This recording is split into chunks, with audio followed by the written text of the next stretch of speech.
welcome. Thank you for joining me at the table. I'm Thomas Dodderwick, and this week I have the pleasure once again of sitting down with another one of our men in formation for the permanent diaconate. He'll be ordained in just a couple of weeks, Tom DePuydt. Tom, thanks for joining me. Yeah, glad to be here. Tell us just a little bit about yourself, your history, where you're from, your family. Well, I grew up on a farm and ranch north of Saco, Montana. Basically, I've lived there my whole life. I went to 4 years of school at Northern Montana College in Havre. I earned a bachelor's degree in diesel technology and with a minor in business. All right. And I worked in Billings a few years as a diesel technician, moved to Glasgow for a few years, worked in the farm equipment field, and then when the opportunity came, we moved back to the family farm and ranch. Beautiful. And I've been there ever since. And you've got a wife and children? Yes, my wife Joy, we've been married for 37 years, and we have 2 growing children, and I have 2 grandsons. Excellent. Wonderful. And so tell us just a little bit about what Catholicism was like growing up. Has Catholicism been part of your life, or at what point did it become kind of essential to your life? My mom and dad were very faithful Catholics, and we never missed Mass. And virtually my whole life, very seldom did I ever miss a Mass. Even when I was in college, can't say some of those times I should have been there maybe, but I always found a way to go. We haven't had a resident priest in our little parish or mission parish now, I guess. I'm guessing it's probably been close to 45 years maybe. And so I can't say my catechesis was very strong. Sure. But there was something that I knew going to Mass was important. What was it that drew you to even explore the permanent diaconate? Well, that is a good question. I can't say for sure what started it. There was probably different things in my life that were like little nudges. Of course, most of my life, I never even knew what a deacon was. I know right. Somewhere in during my married life, somewhere traveling, Billings, Bozeman, somewhere we encountered a deacon at a Mass, and I wasn't sure who that person was or what his role was. I guess probably the first deacon that I really got to know was Deacon Ed Malone in Glasgow. And my wife was still working in Glasgow, traveling back and forth on the farm and ranch, and I got to know Ed over time. I do recall, I was at one of my grandson's baptisms. He asked me if I'd ever consider being a deacon, and I said no, because I hadn't. But I guess there was just a series of either people have entered my life, or maybe some different events that maybe were just nudges. Yeah. I don't know. Sure. How do you identify those nudges? I mean, that discernment process is not easy for anybody discerning anything faithful, marriage or any call to life. How do you discern and identify, oh, that was a nudge in this direction? I don't know that I knew it was a nudge at the time, possibly. I guess I had an employee that worked on our farm and ranch who was a recent convert to the Catholic faith, and he knew more about the faith than I did. And I've been a Catholic my whole life. And he introduced me to Dr. Scott Hahn and gave me a CD of the Lamb's Supper. And that changed a lot. Oh, yeah. That was, and I guess I've been on fire for the faith ever since. Even a trip to Washington, D.C. one time, my brother told me that I needed to go to the National Shrine for the Immaculate Conception. We got the name correctly, the Basilica. Yeah, the Basilica. Yes. And I went a day ahead of my schedule to go there to tour that. Sure. And there were some events that happened there that those were nudges. Even running into a bishop in the airport in Denver. Wow. And telling me about what to look for at that church. And it was actually the day after Supreme Court Justice Anthony Scalia's funeral that I was there. Okay. And I we'd have to do another interview about that whole trip. Oh yeah, I can imagine. And that church is just beautiful anyway. It is. It's a beautiful church. Yeah. You could spend a whole day there for sure.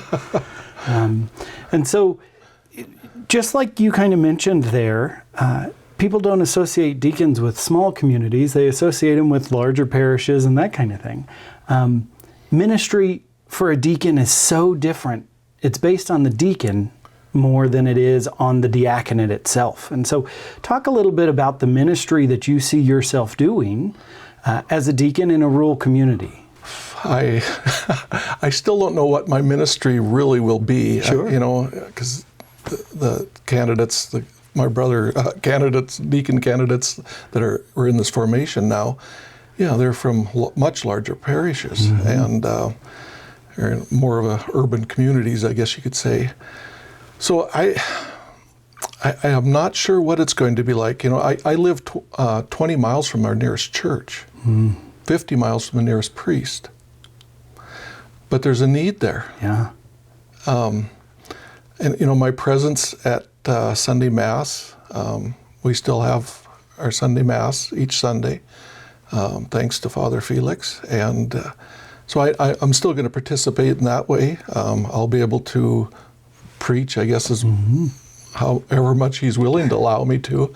But I can see more adult education because there's a need for more catechesis. Oh, yeah. Just how far I get away from our little town.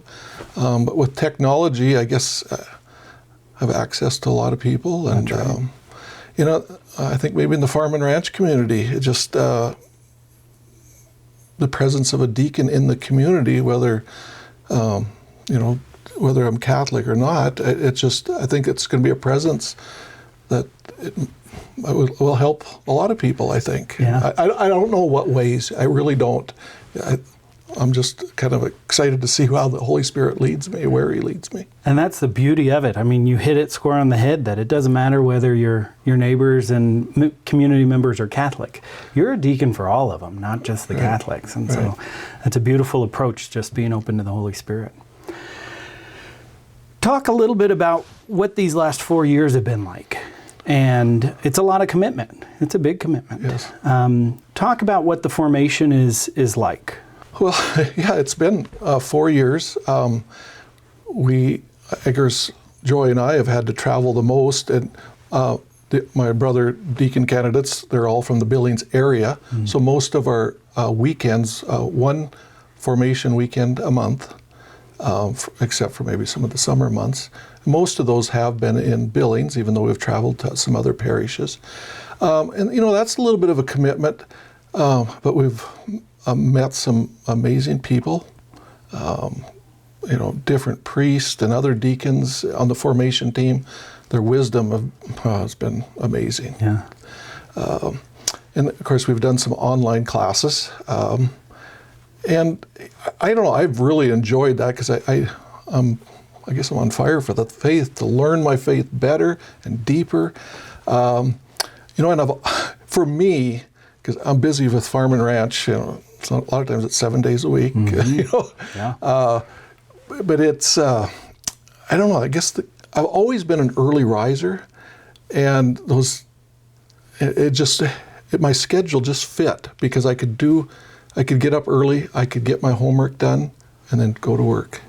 And I think God set that time aside for me early in the mornings. At least that was my schedule anyway. Sure. And I'm, visiting with my brother deacon candidates.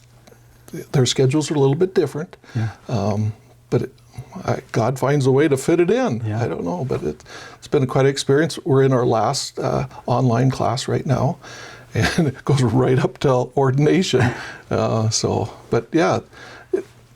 I've enjoyed it. I don't know, I guess it broadens my horizons a little bit of having to study and write papers. Yeah. You mentioned joy, and you use the word "we" go to formation multiple times. Talk about the importance of the wife to the formation, that you as deacon candidates are journeying with your wife through this process also. It requires some good communication, and right away, I don't know if I should tell you this story, but Joy was still working as a nurse when it was starting to really, I was really starting to think about this. And she knows me very well. She came up to me one day and she goes, "You aren't thinking about being a deacon, are you?" And of course I said no. And literally from that day on, I could not get it out of my mind. Wow. And I don't know if she was really on board with it, but she knew it was something I was interested in. She is very much on board now. Beautiful. It's been an amazing journey. And she's obtained so many new friends. To be lifelong friends. Yeah, so absolutely. It's been good. Her journey in the Catholic faith has really grown. She's a convert. Excellent. Early on in her marriage, she converted, but she's gotten to know her faith so much better now, too. Why would you say that it's important that the wives participate in the formation? Well, in a sense, our vocation first is to our wives, and then our vocation, my vocation of being an agriculture producer, too. Mm-hmm. But our first vocation is to our wife. But in a way, she has to share her husband with the church. Of course, God is probably our first vocation. Sure. But there is a sharing, and she's going to be along for the journey. And I want her along for the journey. Yeah. If there's somebody out there right now who might be watching, who might start to put pieces together about those little nudges, but they're unsure, what would you say to that guy? Take a look back at those nudges. Start putting those pieces back together, I think, because they are nudges. I can't say that it was easy at first. I remember going up the steps at the Ursuline Center where maybe it was the inquiry. And I told Joy when I was going up the steps, I think I should turn around now, but I'm glad I never. It's well, at least for me, I guess it was just like difficult to get over that first step. Mm-hmm. But then, as time went along, I knew. Tom, thank you for taking time today and just visiting with me and sharing a little bit more about your journey, and know that we're praying for you as you prepare for your ordination. Oh, thank you for the prayers, because I need them.